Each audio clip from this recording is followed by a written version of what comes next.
अस्सलामु अलैकुम वरहमतुल्लाहि वबरकातुहू। सफर का महीना और बदशगुनी मेरा टॉपिक है।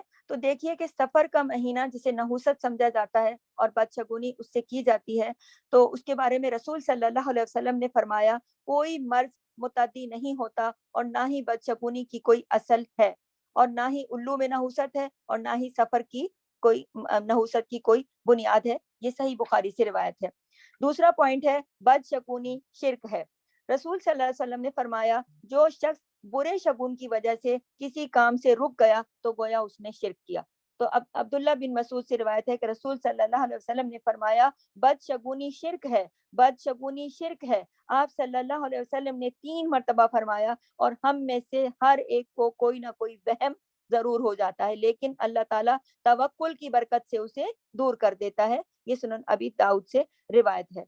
अच्छा, अगला मेरा पॉइंट है कि बदशगुनी का कफारा। रसूल सल्लल्लाहु अलैहि वसल्लम ने फरमाया, जो किसी चीज की नहुसत से डर कर अपने मकसद से लौट आया और उसने शिर्क किया, तो सहाबा कराम सल्लल्लाहु अलैहि वसल्लम ने पूछा तो कि ए अल्लाह के रसूल, इसका कफारा क्या होगा? तो आप सल्लल्लाहु अलैहि वसल्लम ने फरमाया, ए अल्लाह, अब ये दुआ है, ए अल्लाह, तेरी दी हुई भलाई के सिवा कोई भलाई नहीं, और तेरे शगुन के सिवा कोई शगुन नहीं, और तेरे अलावा कोई माबूद नहीं। यानी अल्लाह ताला के की इबादत, अल्लाह ताला के माबूद होने का इकरार करना। तीसरा मेरा पॉइंट है, बदशगुनी आला दर्जात से महरूमी का सबब है। रसूल सल्लल्लाहु अलैहि वसल्लम ने फरमाया कि जिसने कहानत की या जिसके लिए की गई, या जो बदशगुनी लेते हुए सफर से वापस आ गया, वो आला दर्जात तक रसाई हासिल नहीं कर सकता। सिलसिला सही से रिवायत है ये।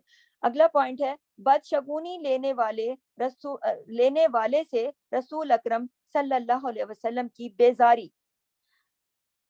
रसूल सल्लल्लाहु अलैहि वसल्लम ने फरमाया कि जिसने बुरा शगुन लिया या उसके लिए बुरा शगुन लिया गया, जिसने कहानत की या उसके लिए कहानत की गई, जिसने जादू किया या जिसके लिए जादू किया गया, वो हम में से नहीं है। अगला पॉइंट है, बुरा शगुन लेना। रसूल सल्लल्लाहु अलैहि वसल्लम ने फरमाया, वो हम में से नहीं है जिसने बुरा शगुन लिया या उसके लिए बुरा शगुन लिया गया।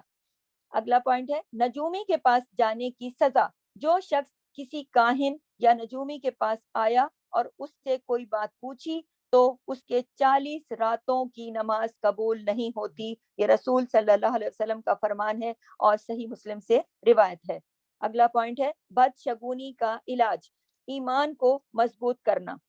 सैयदना इबादा बिन सामित रजी अल्लाह तआला अन्हु ने अपने बेटे को नसीहत करते हुए फरमाया, जो मुसीबत तुमको पहुंची वो तुमसे टल नहीं सकती थी, और जो टल गई वो तुम पर आ ही नहीं सकती थी। तो बदशगुनी, अगला पॉइंट है, बदशगुनी का इलाज जो दुआ। हर फर्ज नमाज के बाद मसनून दुआ पढ़ना सुन्नत से साबित है। अल्लाहुम्मा ला मानिअ लिमा अतैत वला मुअतिया लिमा मनअत वला यनफउ ज़ल जद्द मिनकल जद्द।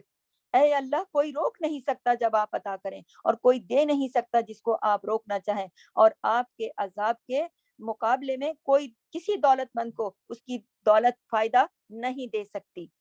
अगला पॉइंट है, बिला हिसाब जन्नत में जाने वाले। रसूल सल्लल्लाहु अलैहि वसल्लम ने फरमाया, मेरी उम्मत के 70,000 लोग बगैर हिसाब के जन्नत में दाखिल होंगे। ये वो लोग हैं जो झाड़ फूंक नहीं कराते, बदशगुनी नहीं लेते, और अपने रब पर भरोसा करते हैं। अल्लाह अकबर।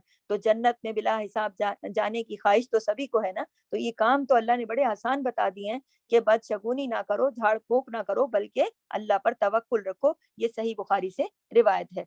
तो आप देखिए कि अल्लाह ताला ने हमारे लिए कितनी आसानी की। तो कोई भी मर्ज जो है, या कोई भी मुसीबत जो है, या कोई भी मुश्किल जो है, ये अल्लाह ताला की तरफ से आती है, अल्लाह ही की तरफ से आती है, और अल्लाह ताला ही इसको टाल देते हैं। और अल्लाह ताला से हमें मदद मांगनी चाहिए, हमें दुआएं करनी चाहिए, हमें अज़कार पढ़नी चाहिए, और हमें झाड़ फूंक वालों के पास करवाने के लिए नहीं जाना चाहिए, बल्कि अपने नवाफिल पढ़कर, अपनी नमाजों की पाबंदी करके, और अपनी इबादत के जरिए से अपने रब को राजी करके दुआएं मांग کے اپنے عمل میں بہتری لانی چاہیے. ہمیں اپنے اعمال کو بہتر کرنا ہے. ہمیں دوسروں پر اس کے الزامات نہیں لگانے کہ اس کی وجہ سے، اس کی منحوسیت کی وجہ سے میرا یہ کام خراب ہو گیا. عموماً لوگوں کے گھروں میں لڑائیاں ہو جاتی ہیں. اکثر مرد حضرات بیویوں کو کہتے ہیں تم میری زندگی میں منحوس ثابت ہوئی ہو، یا تمہارے آنے سے بہت ساری بیٹیاں آ گئی ہیں، تم منحوس ہو. دیکھیں، یہ سب اللہ کی طرف سے ہے. اگر آپ سب لوگ اور ہم سب اپنے معاشرے میں اس بات کو عام کریں کہ اللہ کی دین ہے سب کچھ، اور اسی میں ہمارے لیے کوئی نہ کوئی بھلائی چھپی ہے، تو ہمارا فائدہ کیا ہوگا؟ ہمیں اپنے ارد گرد کے حالات سے اچھا لگے گا. ہر چیز کو ہم سہنے کی طاقت رکھیں گے تو ہمارے نفسیاتی امراض بھی پیدا نہیں ہوں گے، لوگوں کے درمیان محبت پیدا ہوگی، معاشرے میں استحکام آئے گا، معاشرے میں محبتیں ہوں گی، خاندانوں میں محبتیں ہوں گی، لوگ مطمئن ہوں گے، لوگ اللہ پر توکل اور بھروسہ کریں گے، اس دنیا میں بھی فائدہ لیں گے، اور انشاءاللہ تعالی اللہ پر بھروسہ اور توکل کرنے والوں کو اللہ تعالیٰ جنت الفردوس میں جگہ دیں گے بلا حساب کتاب. تو آپ دیکھیے کہ ان تمام توہمات سے اور بدشگونیوں سے ہمیں بچنے کے کتنے زیادہ فائدے ہیں.